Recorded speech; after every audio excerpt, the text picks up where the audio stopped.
बिस्मिल्लाहिर्रहमानिर्रहीम। अस्सलाम वालेकुम नाज़रीन, मैं हूं साकिब राठौर। आप देख रहे हैं एमएम न्यूज़ का फेसबुक लाइव पाकिस्तान के दारुल हुकूमत इस्लामाबाद से।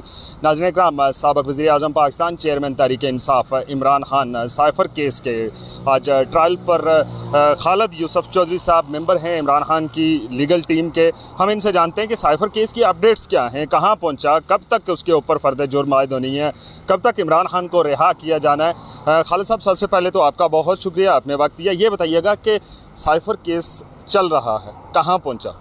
साइफ़र केस चल नहीं रहा, साइफ़र केस दौड़ रहा है, जेट इंजन की रफ्तार के साथ दौड़ रहा है। साइफ़र केस आज का ट्रायल की बाकायदा आगाज़ के लिए आज पहली तारीख थी। गुज़िश्ता तारीख भी जो ट्रायल के लिए बाकायदा आगाज़ किया जा रहा है। बुनियादी तौर पे क्रिमिनल सिस्टम की जो जस्टिस सिस्टम होता है, जब चालान जमा हो जाता है उसके बाद जो पहली तारीख मुकर्रर होती है वो तकसीम नकुलात की होती है। वो ट्रायल की पहली बाकायदा तारीख होती है, फिर दूसरी तारीख पे फ़र्द जुर्म आयद होती है, फिर उससे अगली तारीख शहादत की मुकर्रर की जाती है। गुज़िश्ता तारीख को भी तकसीम चालान के लिए रखी गई थी। उस पर हमने अदालत के सामने गुजारिश की कि चूँकि ये इन कैमरा प्रोसीडिंग हो रही है और इन कैमरा प्रोसीडिंग को हमने इस्लामाबाद हाई कोर्ट के अंदर चैलेंज किया हुआ है, उसके ऊपर चीफ जस्टिस साहब ने फैसला महफूज किया हुआ है, तो आप अपनी बाला अदालत इस्लामाबाद हाई कोर्ट के एहतराम में जो ट्रायल है इसको वक्ती रोक दें, जैसे ही वो फैसला उसके बाद आप इसको दोबारा से शुरू करें। उस पर उन्होंने फैसला दिया कि 9 तारीख तक हम देख लेते, अगर कोई स्टे ऑर्डर वगैरह आ जाता तो ठीक है, नहीं तो हम एट एनी प्राइस जो है ना वो ट्रायल का आगाज़ करेंगे। ये उनकी लास्ट जो तारीख थी उसका ऑर्डर था।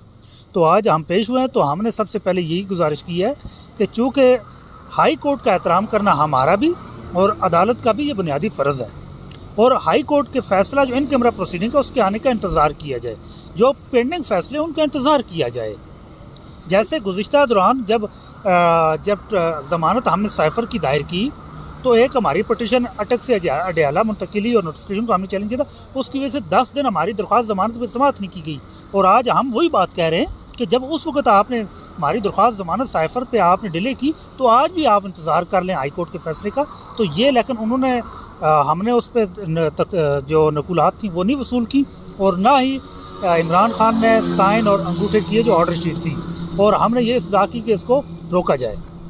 अब ये बताइएगा कि एक तरफ इन कैमरा समाअत हो रही है और कुछ ऐसे केसेस भी हैं जिनके ऊपर ओपन समाअत भी हो रही है। हमें गुज़श्ता जो पाकिस्तान की तारीख़ में पहली बार हमने देखा कि तमाम टीवी चैनल्स उसको लाइव दिखा रहे थे। क्या साइफ़र केस की जो समाअत है वो ओपन नहीं की जा सकती?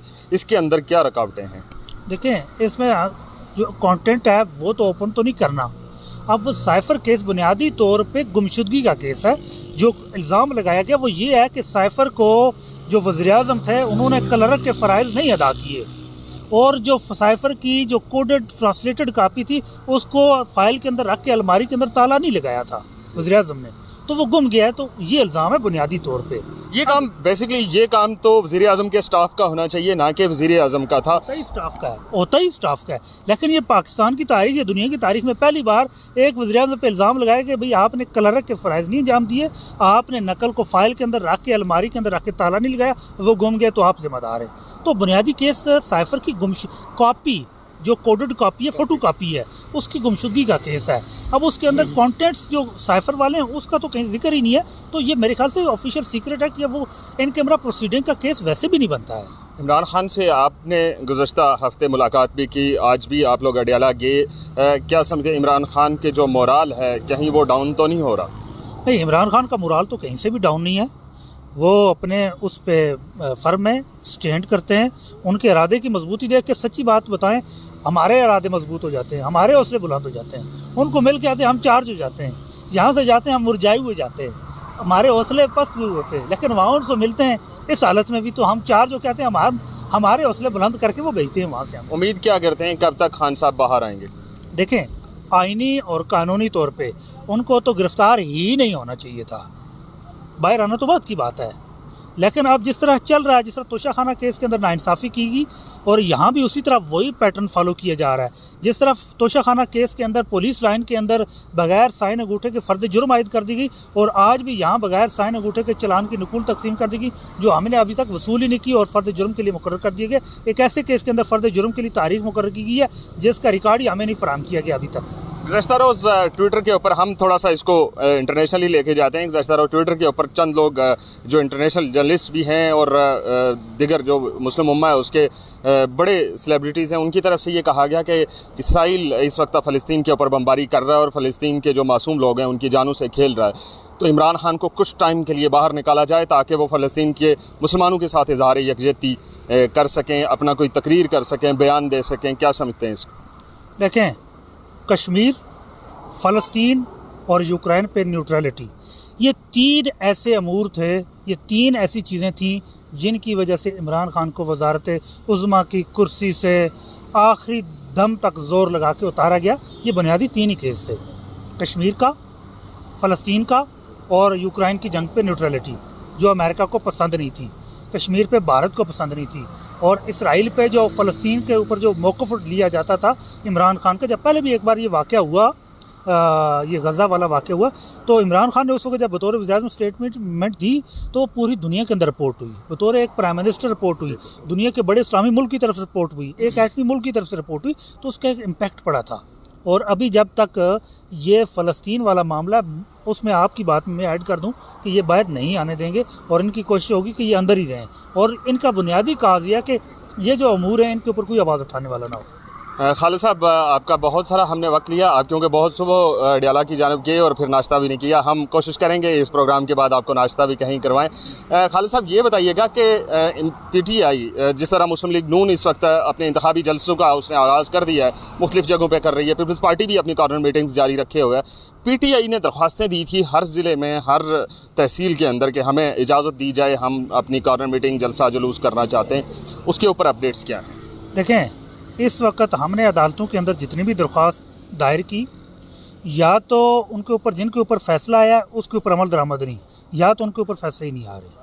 तो इस वक्त ये सूरत, अगर हमें या तो पहले तौर पे इजाज़त ही नहीं दी जाती, अगर फिर उसके एडमिनिस्ट्रेटिव ऑर्डर के या उस एप्लीकेशन को लेके हम जब जुडिशल फोरम पे लेके जाते हैं तो उस पर अगर फ़ैसला होता है तो अमल दरामद नहीं होता। अगर हम कॉर्नर मीटिंग करें तो गिरफ्तारियाँ शुरू कर लीजिए, जैसे कॉर्नर मीटिंग खत्म होती है FIR दर्ज हो जाती है।